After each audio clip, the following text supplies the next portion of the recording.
This is impossible. This cannot be happening. A young woman nervously packs her things. She freezes in front of the phone for a moment, but then, as if making up her mind, continues her packing. Approaching the exit, she again gazes into the distance for a long while, then decisively places her keys on the shelf and leaves. Her car speeds down the road. She is distracted from driving by a call from a colleague who wants to know when she will complete the project assigned to her. Kate is greatly annoyed. She has been working on this project for nearly 5 years, successfully advancing it and earning money for the company. This time, too, she will complete everything on schedule, so there's no need for the constant calls. After expressing her thoughts, she firmly turns off her phone and reaches for her cup of coffee. However, it slips from the holder and falls. Kate leans down to pick it up, and suddenly she regains consciousness on the ground amidst an autumn forest. Her face and hands are bruised and her chest hurts terribly, but she has no memory of what happened or how she ended up here. Gathering her strength, she stands up and looks around. The forest is autumnal, misty, and cold. Suddenly, a noise from behind makes her turn, and she sees a man in protective gear and a gas mask, obscuring his face. Without asking any questions, he raises his gun and shoots her. Kate opens her eyes on the ground, in the same clearing, and hears the steps of her assailant. The man approaches, points the barrel of his rifle at her, but Kate convincingly plays dead. The assassin walks away, and Kate rises to her feet again. But just then, she is shot again by another similarly equipped man who assures her they knew she would come and were eagerly waiting. She falls to the ground once more. Her assassins approach her. One bends down to check if she is alive. Then Kate snatches a pistol from his pocket and shoots him, but the other immediately grabs her throat. The woman desperately struggles and receives a blow to the face. Everything blurs before her eyes, but she hears the man cocking his rifle and aiming it at her. Kate finds the strength to sit up and look her killer in the face as the shot rings out. Suddenly, her savior appears, a man urging her to leave the place quickly because it's dangerous. She follows him, trying to ask questions, but the man hurries her, explaining that there is a refuge nearby where they can rest. He also doesn't know what this place is. He woke up here and has no idea how he got here or what happened. He found a necklace and a photo of a woman in his pocket and suggests Kate check her own pockets. She finds a photo, but as she tries to examine it, a ringing noise fills her head and she closes her eyes. The man asks her not to close them because it will only make things worse. When the pain eases, Kate sees in the photo a man hugging her and a little girl. On the back, the names Sophie and Peter are written. Suddenly, a vision flashes. She's in the kitchen and the man calls her Kate. She rejoices, remembering him. Her rescuer introduces himself as Bubba, but who he is the man doesn't remember. At that moment, 3 more men dressed like the militants approach the clearing where the dead lie. After examining the bodies, their commander realizes that Kate has a companion. A report comes over the radio that several more fugitives have been captured. He activates a hologram of his leader, who reminds him that capturing Kate is a priority.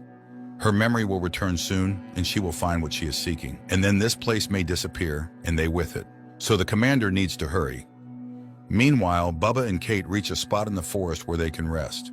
The man shares his water and hands Kate a first aid kit so she can clean up. The woman questions her companion about their location and what's happening around them, but he too is at a loss. He knows one thing for sure: the time here stands still, which Kate verifies using her watch. She speculates that they might be subjects in some experiment, and Bubba does not dismiss this possibility. He feels that his wife is very precious to him, but he has no idea where she is or if she's involved in what's happening. However, the photos in their pockets are not there by chance. Kate's head starts to hurt again, and her memories show her arguing with her husband, the road, the fallen coffee cup, and a car ahead. But then everything cuts off. Kate realizes she was in an accident. Suddenly, Bubba also remembers a damaged car and a lot of smoke around it, and he knows where that car is.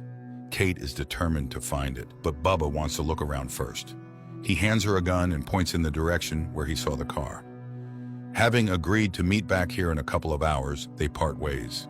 Kate walks through the forest and finds another equipped outpost. She searches it. In one of the drawers, she finds a flask of water and a cell phone, but all her attempts to call anyone lead nowhere.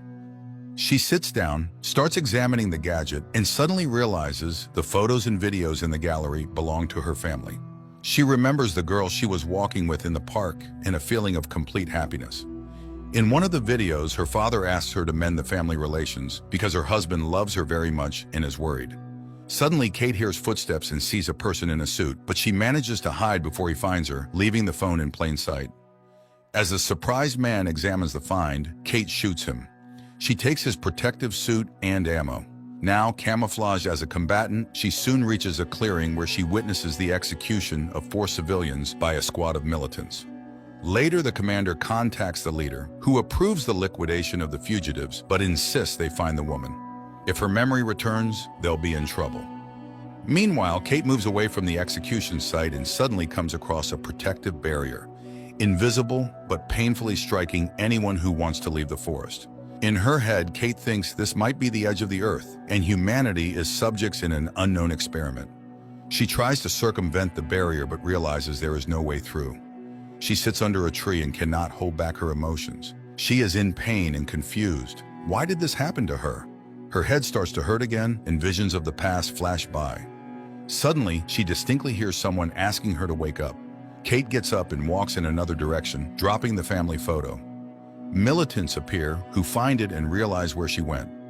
Kate reaches a half-destroyed house. However, a flying drone blocks her way. Waiting for it to leave, Kate enters the building.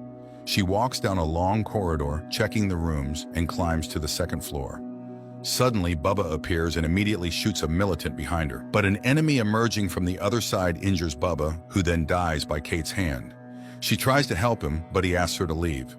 Her exit is nearby, and she can leave this place, which is inaccessible for him.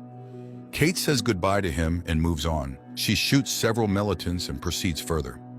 Bubba is approached by the commander who, upon seeing the pendant with the portrait of a woman on Bubba's chest, acknowledges his right to die with dignity. At the same time, Kate suddenly hears her husband's voice calling her name. Immediately afterwards, she hears a woman's voice explaining that throughout the history of medicine, people have witnessed incredible miracles. But now, thanks to Dr. Jane Dunning, known as the mother of surgery, they are about to step beyond the unknown. For over 10 years, her team has been working on the ECHO project, allowing comatose patients to reach other dimensions. The patient lives their life, even though their body is not functioning. Kate discovers that this is all being broadcast by the doctor on a laptop screen in one of the empty rooms. She begins to understand what has happened to her. She sees her family again, her husband and daughter. Suddenly, she remembers that the argument was because she was always away at work, spending very little time with her daughter. The girl was lonely and even drew a picture for her birthday of her mother coming home. Peter understands her obsession with work, but family is more important. Kate remembers the details of her project and realizes it was a comic about militants. She sees her drawings of men in camouflage and the image of their leader. As she packs to go on a business trip, she sees her husband and daughter in the kitchen, looks at them for a long time, then leaves the keys on the shelf and departs. Then the road, the coffee cup, and the car ahead. Then from somewhere above, she watches the scene of a severe accident where one of the cars tried to turn around and stalled, and the other crashed into it at full speed. Later, medics arrive. 4 people with the faces of those shot by the militants in the clearing died on the spot, and they pull her from the car. Although she is in a coma, she is still alive. The medics resuscitated her 3 times. These were the moments she came to after being shot by the militants. She sees how her body is loaded into an ambulance and taken away from the scene. A motorcyclist who slipped on the spilled gasoline was also involved in the accident and is now in a coma too.